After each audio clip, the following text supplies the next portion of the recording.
கர்த்தருக்கு ஸ்தோத்திரம். என் பேர் பிரியங்கா. என் கல்யாணம் ஆகி 2.5 வருஷம் ஆகுது. எனக்கு 2 ப்ரெஸ்ட்லையுமே எனக்கு கட்டி இருந்துச்சு. பிப்ரவரி மாதம் அதை செக் பண்ண போனோம். இப்போ டாக்டர் சொன்னாங்க, ஒரு கட்டி மட்டும் ரொம்ப வித்தியாசமாக இருக்குது, அது கேன்சராக இருக்குமோன்னு யோசிக்கிறோம், பயாப்சி எடுக்கலாம் அப்படின்னு சொல்லிட்டு சொன்னாங்க. பயாப்சி கொடுத்துட்டு சரி இந்த ப்ரேயருக்கும் தனியாக தான் வந்தேன். வழி ஃபுல்லாக அழுதுகிட்டே தான் வந்தேன். அங்கிள் ஒரு வார்த்தை சொன்னார், இந்த மாதிரி பிரெஸ்ட்டில் ஒரு சிறு கட்டியோடு வந்திருக்காங்க, அவங்க அது கேன்சராக இருக்குமோன்னு சொல்லிட்டு பயந்துட்டு இருக்காங்க. பரலோகத்துலேருந்து ஒரு அக்னி அந்த கட்டியை இப்பொழுது எரிக்குது, அந்த கட்டி நார்மலாக மாறுது அப்படின்னு சொல்லிட்டு சொன்னாங்க. நான் அதுக்கப்புறம் போயிட்டு டாக்டர் கிட்ட செக் பண்ணும்போது அந்த கட்டி நார்மலான கட்டி, அதில் எந்த பிரச்சனையுமே இல்லை அப்படின்னு சொல்லிட்டாங்க. எல்லாம் ஜூன் மாதம் எங்கள் அப்பாவுக்கு ஒரு ஆக்சிடெண்ட் நடந்துச்சு. ஒரு வாரம் கொண்டு போயிட்டு நாங்கள் ரயில்வே ஹாஸ்பிட்டலில் வச்சுருந்தோம். அவங்க ஆப்ரேஷன் பண்ண மாட்டேன்னு சொல்லிட்டாங்க. கேட்டால் எங்கள் அப்பாவுக்கு கொஞ்சம் லிவர் வீக்காக இருக்குது, 95% அப்படி சொல்லிட்டாங்க. ஆனாலும் நாங்கள் ஜெபத்தில் உறுதியாக இருந்தோம். தேவன் ஒரு வாரம் கழித்து எங்கள் அம்மா கிட்டெல்லாம் கையெழுத்து வாங்கிட்டு அப்புறம் ஆப்ரேஷன் கூட்டிகிட்டு போயிட்டு டாக்டர் சொன்னாங்க, நாங்கள் பண்ணதில் இதுதான் சக்ஸஸ்ஃபுல்லாக பண்ணியிருக்கோம் அப்படின்னு சொல்லிட்டு. எங்கள் அப்பாவுக்கு சுகத்தை கொடுத்த தேவனுக்கு நன்றி. ஹல்லேலூயா.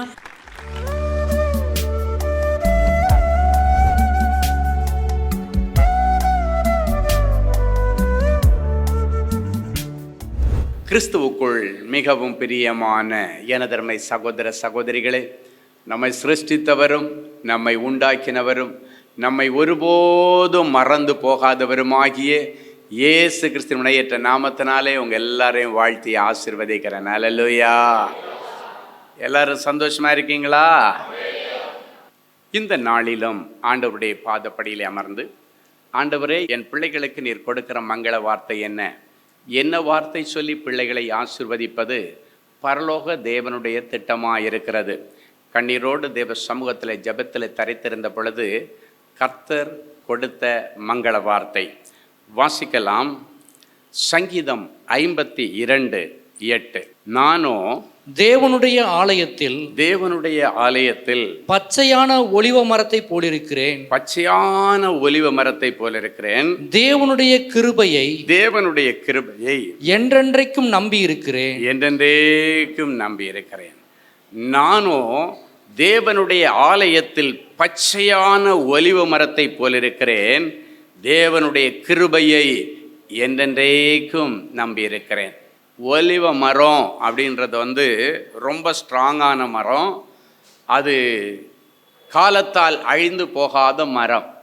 இன்றைக்கும் இஸ்ரேல் தேசத்திற்கு நீங்கள் போனீர்களே ஆனால், ஆண்டவராகிய இயேசு கிறிஸ்துவுடைய காலங்களில் இருந்த அவர் ஜெபிக்க போன ஜெத்சமனே தோட்டத்தில் 2000 வருஷங்களுக்கு முன்னால் இருந்த அதே ஒலிவ மரங்கள் இன்றும் அங்கு இருக்கிறது.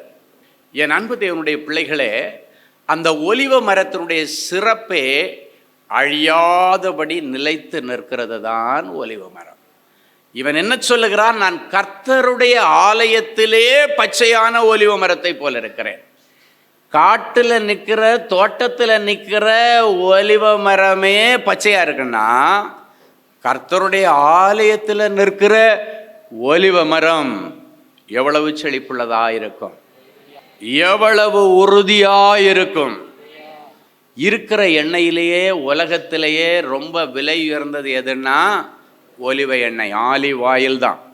தேங்காய் எண்ணெயோ, ஆமணக்கு எண்ணெயோ, கடலை எண்ணெயோ, வெளிச்செண்ணெயோ, இதெல்லாம் எண்ணெய் தான். சூரியகாந்தி எண்ணெய் இப்போ லேட்டஸ்டாக வந்திருக்கு, எல்லாம் உண்மைதான். ஆனால் இவை எல்லாவற்றை காட்டிலும் விலையேற பெற்றது இந்த ஒலிவ எண்ணெய். இந்த ஒலிவ எண்ணெயை வைத்து தான் ஊழியர்களை அபிஷேகம் பண்ணுகிறார்கள். இந்த ஒலிவ எண்ணெயை வைத்து தான் அந்த காலத்தில் ராஜாக்களை அபிஷேகம் பண்ணினார்கள். என் அன்பு தேவனுடைய பிள்ளைகளே, சங்கீதம் 92:13 சொல்லுகிறது, கர்த்தருடைய ஆலயத்திலே நாட்டப்பட்ட தேவனுடைய பிள்ளைகள் செழித்திருப்பார்களாம்.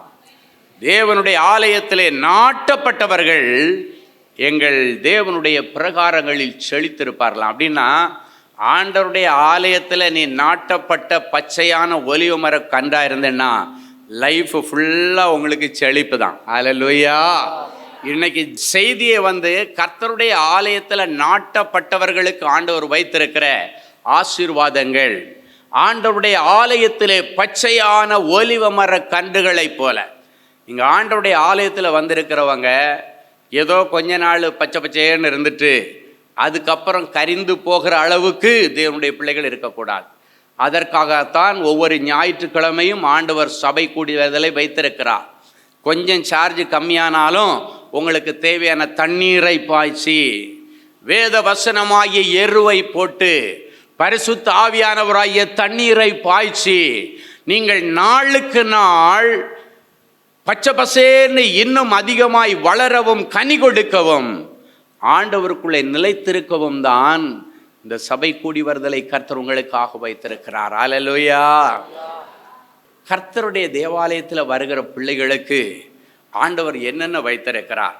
சங்கீதம் 36:8 சொல்லுகிறது, உமது ஆலயத்தில் உள்ள சம்பூர்ணத்தினாலே நாங்கள் திருப்தி அடைவோம். உமது பேரின்ப நதியினால் அவர்கள் தாகத்தை எல்லாம் தீர்க்கிறேன். உங்களுடைய ஆவிக்குரிய தாகம், உலக பிரகாரமான தாகம் எல்லாவற்றையும் தீர்க்கும்படி நம் ஆண்டவர் இன்றைக்கு உங்கள் மத்தியிலே உலாவி வந்திருக்கிறார். ஆலயத்தின் சம்பூர்ணத்தினால உங்களை திருப்தி அடைய வைப்பாராம். அப்படின்னா ஆலயத்தில் வர்ற பிள்ளைகளுக்காகவே ஆண்டவர் வைத்திருக்கிற செல்வங்கள். நிறைய பேருக்கு அந்த செல்வத்தை ரிசீவ் பண்ண தெரியல. இங்க இருக்கு, செல்வங்கள் இருக்கிறது. இது ஒரு பண்டக சாலை என்று ஆண்டவர் சொல்லுகிறார். ஆலயத்தில் ஆகாரம் உண்டாயிருக்கும்படி உங்களுடைய தசம பாகங்களையும் காணிக்கைகளையும் பண்டக சாலைக்கு கொண்டு வாருங்கள். எந்த பண்டக சாலைக்கு? தேவாலயம் என்கிற பண்டக சாலைக்கு கொண்டு வாருங்கள். அப்படின்னா இது ஒரு பண்டக சாலை என்று ஆண்டவர் சொல்லி இருக்கிறார். அப்போ இங்க உங்களை கூட்டிட்டு வந்து உங்களுக்கு தேவையானதெல்லாம் அள்ளிட்டு போக சொல்கிறார். உலக பிரகாரமான சூப்பர் மார்க்கெட்டில் போய் ஒரு லிஸ்ட்டு கொடுத்தீங்கன்னா பணம் கொடுத்தா மட்டும்தான் அது உங்களுக்கு ஹோமில் டெலிவரி பண்ணுவாங்க. இப்போல்லாம் ஃப்ரீ ஹோம் டெலிவரி பண்ணுறாங்க. ஆனால் பணத்தை அழகாக கட்டி பில்லை கட்டிட்டு போனீங்கன்னா கொண்டு வந்து கொடுத்துருவாங்க. ஆனால் இந்த பண்டக சாலையில் நீங்கள் ஆண்டவர்கிட்ட லிஸ்ட்டு போட்டு கொடுத்துட்டு போயிட்டீங்கன்னா பணம் கட்டாமலே எல்லாமே உங்களுக்கு இலவசமாய் கொடுக்கப்படும். அல்லேலூயா. பணமும் இன்றி விலையும் இன்றி கிரயமும் இன்றி பெற்றுக்கொண்டீர்கள் என்று வேதம் சொல்லுகிறார். அப்படின்னா எல்லாத்தையும் ஃப்ரீயாக கொடுப்பாங்க. ஆமேன். ஆமாம், அரசாங்கம் நிறைய ஃப்ரீ கொடுக்குதுன்னா பாருங்க, போய் கியூவில் நிற்பாங்க எல்லாரும். இங்கே நித்தியத்துக்கு போவதற்கான ஆசீர்வாதங்கள் எல்லாம் கிடைக்குது. ஆனால் இன்னைக்கு நிறைய பேருக்கு அது தெரியலை. அல்லேலூயா. அன்பு தேவனுடைய பிள்ளைகளே, இன்னைக்கு இந்த தேவாலயத்தின் சம்பூர்ணங்கள் என்ன? இங்கே வந்தால் எதெல்லாம் கிடைக்கும்? இதெல்லாம் தெரிஞ்சுதுன்னா தேவாலயத்தை நீங்கள் விடவே மாட்டீங்க. இந்த ஆலயத்தில் உள்ள உறவை நீங்கள் ஒரு நாளும் விரிச்சிட மாட்டீங்க. இன்னைக்கு நிறைய பிள்ளைகள் சின்ன சின்ன உப்புச்சப்பு இல்லாத காரியத்துக்காக சபையை விட்டு வெளியே போகிறாங்க. நீங்கள் போகிறதுனால நஷ்டம் சபைக்கல்ல, உங்களுக்கு. நீங்கள் நினைக்கலாம், நான் இந்த சபையை விட்டால் இன்னொரு சபைக்கு போவேனே, நான் என்ன சபையாக இல்லாமல் இருக்குது, ஊரெல்லாம் சபை கிடைக்குது, எங்கே வேணாலும் போவேன். ஆனால் ஆண்டவருடைய இந்த வசனம் சொல்லுகிறது, கர்த்தருடைய ஆலயத்திலே நாட்டப்பட்ட பிள்ளைகள் அந்த தேவனுடைய பிரகாரங்களில் செழித்திருப்பார்கள். அப்படின்னா என்ன அர்த்தம்? ஆண்டவர் உன்னை எந்த ஆலயத்தில் நாட்டினாரோ அங்கே தான் வந்து உன்னை தேடுவார். தப்பான இடத்துல போய் நின்னா அங்கே வரமாட்டார் ஆண்டவர் உன்னை தேடி. நல்லா கவனிங்க, நாட்டப்பட்டவர்கள் அப்படின்னா உங்களை யாரோ கொண்டு வந்து இந்த சபையில் நட்டிருக்கிறாங்க. அதுதான் உண்மை. கர்த்தருடைய ஆலயத்தில் வளருகிறவர்கள், முளைத்தவர்கள் என்று வேதம் சொல்லவில்லை, நாட்டப்பட்டவர்கள். ஒரு மரம் தோட்டத்திலே வளருவதற்கு அருகதை இல்லாத, அது வழியோரங்களிலே மலையாடி வாரங்களில் தான் நிற்கும். ஆனால் கிருபையை பேஸ் பண்ணி ஆண்டவர் இந்த சபை என்கிற தோட்டத்தில் கொண்டு வந்து நட்டிருக்கிறார். எனவே நட்ட இடத்துல தான் நீ பச்சையான ஒலிமர கன்றை போல இருக்கணும். ஒன்ன பாக்குக்கு அங்கே தான் ஆண்டவர் வருவார். சின்ன காரியங்களுக்காக சபையில் கோவிச்சுக்கிட்டு நான் அங்கே போகிறேன் இங்கே போகிறேன், போ. யாருக்கு கஷ்டம்? யாருக்கு நஷ்டம்? நீ போனா அந்த இடத்தை நிரப்ப 1000 பேரை கர்த்தர் வைத்திருப்பார். ஆனால் உன்னுடைய இழப்பு ஈடுகட்ட முடியாத ஒரு இழப்பாக இருக்கணும். நல்லா தெரிஞ்சுக்குங்க, ஒரு தகப்பன் தான் அந்த பிள்ளையுடைய சிறு பிராயத்திலிருந்து இந்த பிள்ளைக்கு எது வேணும், எது வேண்டாம், எது செட் ஆகும், செட் ஆகாதுன்னு சிறு பிராயத்திலிருந்து பார்க்கிற தகப்பனுக்கும் அந்த தாய்க்கும் தான் தெரியும். இன்னொரு இடத்துல போய் நீ வளர்ப்பு மகளாய் இருக்கிறதை காட்டிலும் பிறந்த வீட்டிலே உண்மையான மகளாயிரு. அவர்கள் உன்னை தத்தெடுத்து வளர்க்கிறவர்களாய் இருப்பார்கள். ஆனால் பெற்ற தாயை விட்டு விட்டு போய்விடக்கூடாது. என் அன்பு தேவனுடைய பிள்ளைகளை, இந்த காரியத்தில் நீங்கள் உறுதியாக இருக்கணும். உங்களை பற்றி, உங்களை சின்ன வயசுலேருந்து பார்த்த, சின்ன வயசுலேருந்து வளர்த்த ஊழியக்காரர்களுக்கு தான் தெரியும். உங்களை குறித்து தெரியும், உங்கள் பிள்ளைகளை குறித்து தெரியும். உங்களுக்கு கஷ்டம் வரும் பொழுது ஓடி வந்து நிற்பார்கள். என் அன்பு தேவனுடைய பிள்ளைகளை, இன்னைக்கு இந்த காரியத்தில் நீங்கள் உறுதியாக இருக்கணும். ஆண்டவர் எல்லா சபைகளிலும் உலாவுகிறவர், எல்லா சபைகளையும் நடத்துகிறவர் ஆவியானவர் ஒருவரே. ஆனால் அவங்களை எங்கே நட்டிருக்கிறாங்களோ அங்கே நின்று கனி கொடுக்கணும். இங்கே வளர்ந்துட்டு கனி கொடுக்க இன்னொரு இடத்துக்கு போனீங்கன்னா ஆண்டவர் ரொம்ப துக்கமாக இருப்பார். சில இடங்களில் பார்த்துருக்கிறேன், சில ஊழியர்கள் சில ஏழை தாய்மாருடைய பிள்ளைகளுக்காக உபவாசம் இருந்து ஜெபிச்சு அரசாங்க வேலைக்கு அந்த பிள்ளைகளை படிப்பு போகமாட்டாங்க, அவங்கள கொண்டு போய் ஆலோசனை சொல்லி கவுன்சிலிங் கொடுத்து கஷ்டப்பட்டு வளர்த்து அழகாக கொண்டு வந்து வேலை கிடைக்கிறதுக்கு கூட இவங்க ஜோம் பண்ணியிருப்பாங்க. வேலை கிடைச்சி நல்லா செட்டிலானோடனே பறந்து போயிடுது அந்த குருவி. கனி எங்கே போய் கொடுக்குது? கஷ்டமே படாத ஒருத்தவங்களுக்கு கனி கொடுக்குது போய். என் ஆண்டவர் சொல்கிறார், நாட்டப்பட்ட இடத்துல தான் நீ செழித்திருக்கணுமா. எங்கே நட்டாரோ அங்கே தான் நீ செழித்திருக்கணும். எனவே இன்றைக்கு இந்த ஊழியத்தில் தேவனுடைய பிள்ளைகள் இந்த வசனத்தில் உறுதியாக இருக்கும்படி கர்த்தர் சொல்லுகிறார். சரி, அப்படி உறுதியாக இருந்தால் பச்சையான ஒலிவமர கன்றுகளைப் போல இருக்கிற பிள்ளைகளுக்கு ஆண்டவர் ஆலயத்தின் சம்பூரணங்களை கொடுக்கிறவர். இந்த தேவாலயத்தில் வருகிறதுனால நம்ம வாழ்க்கையில் என்னெல்லாம் கிடைக்க போகிறது, ஆலயத்தின் ஆசீர்வாதங்கள் என்ன என்பதை நாம் சுருக்கமாய் சில காரியங்களை தியானித்து நாம் ஜெபித்து முடிக்க போகிறோம். முதலாவது, நம்முடைய தேவாலயம் நம்முடைய மன கஷ்டங்களை தீர்த்து வைக்கிற இடம். வாசிக்கலாம். 1 சாமுவேல் 1:15 இப்படியாய் சொல்லுகிறது. வாசிப்போமா? அதற்கு அன்னாள் பிரதியுத்தரமாக, அப்படி அல்ல என் ஆண்டவனே, அப்படி அல்ல என் ஆண்டவனே, நான் மன கிளேசமுள்ள ஸ்திரீ, நான் திராட்சை ரசமாகிலும் மதுவாகிலும் குடிக்கவில்லை. நான் கர்த்தருடைய சந்நிதியில் என் இருதயத்தை ஊற்றிவிட்டேன். நான் கர்த்தருடைய சந்நிதியில் என் இருதயத்தை ஊற்றிவிட்டேன். கர்த்தருடைய சந்நிதியின் எதை சொல்லுறா? ஆண்டவருடைய ஆலயத்தை சுட்டி காட்டுகிறாள். அவள் ஆண்டவருடைய ஆலயத்திற்குள்ளே ஒரு நாள் வருகிறாள். மன கஷ்டத்தோடு, மன கிளேசத்தோடு, மன அழுத்தத்தோடு வருகிறாள். இன்னும் ஷார்ட்டா சொன்னா மன வியாதியோடு கூட வருகிறாள். ஒரு மனவியாதி, ஒரு மன அழுத்தம் ஒருவனுக்குள்ளே வந்தால் அவனால் சாப்பிட முடியாது, அவனால் சரியாக தூங்க முடியாது, எப்பொழுதும் அழுதுகிட்டே இருப்பாங்க. அதுதான் மனவியாதியினுடைய வெளியரங்கமான அடையாளம்.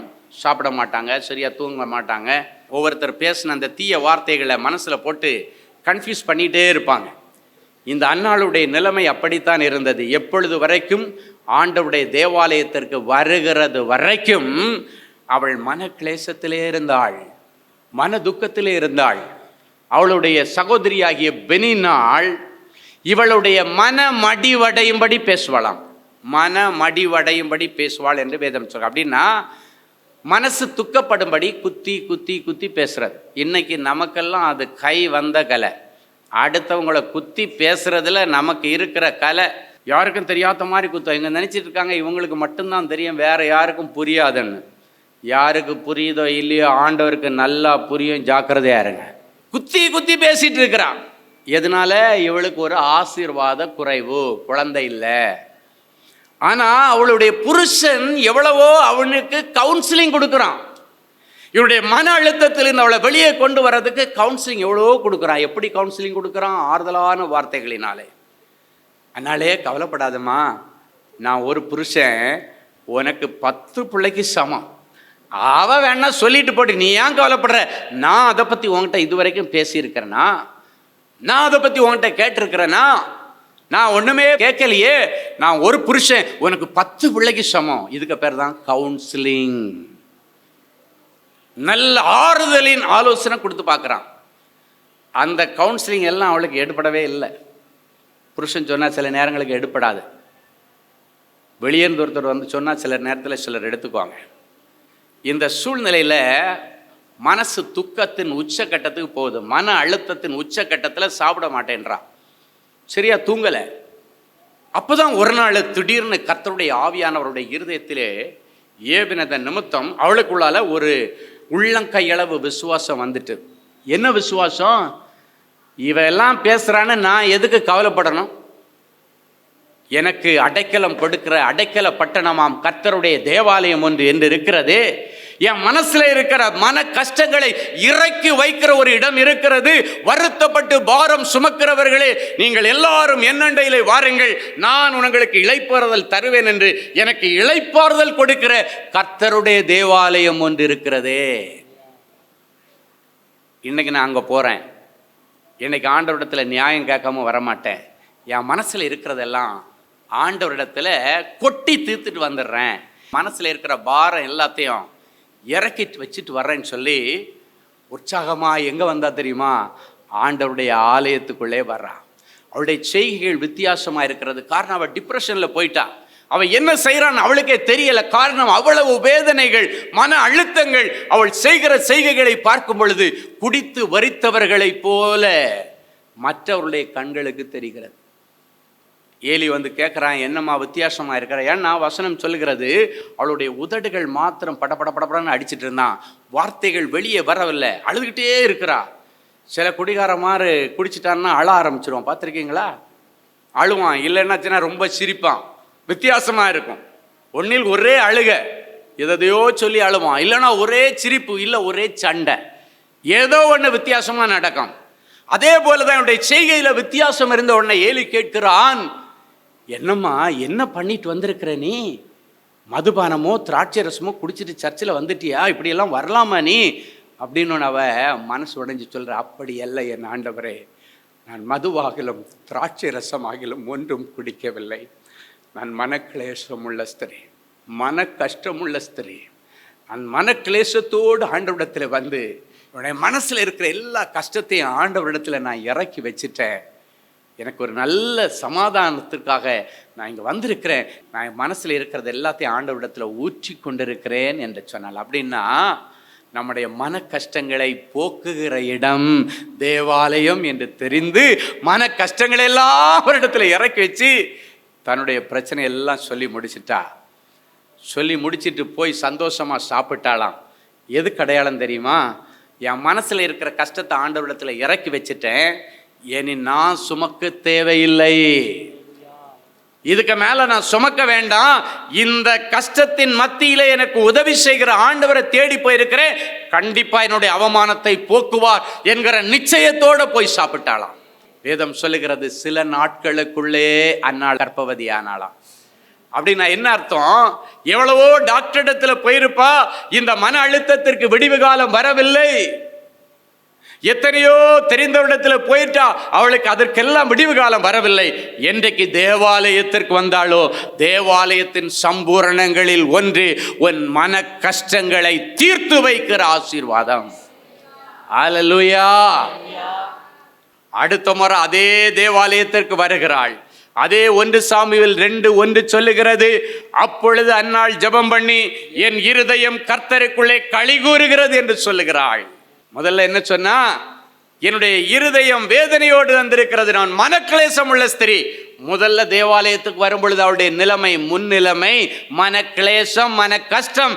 2வது முறை அவள் வரும்பொழுது அவனுடைய இருதயம் கர்த்தருக்குள்ளே களி கூறுகிறது. அல்லேலூயா.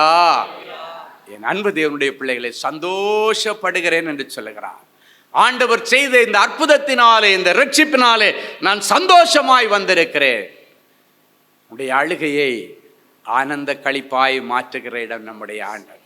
ஹல்லேலூயா. என் அன்பு தேவனுடைய பிள்ளைகளே, நல்ல தேவ செய்தியை கேட்டீர்கள்.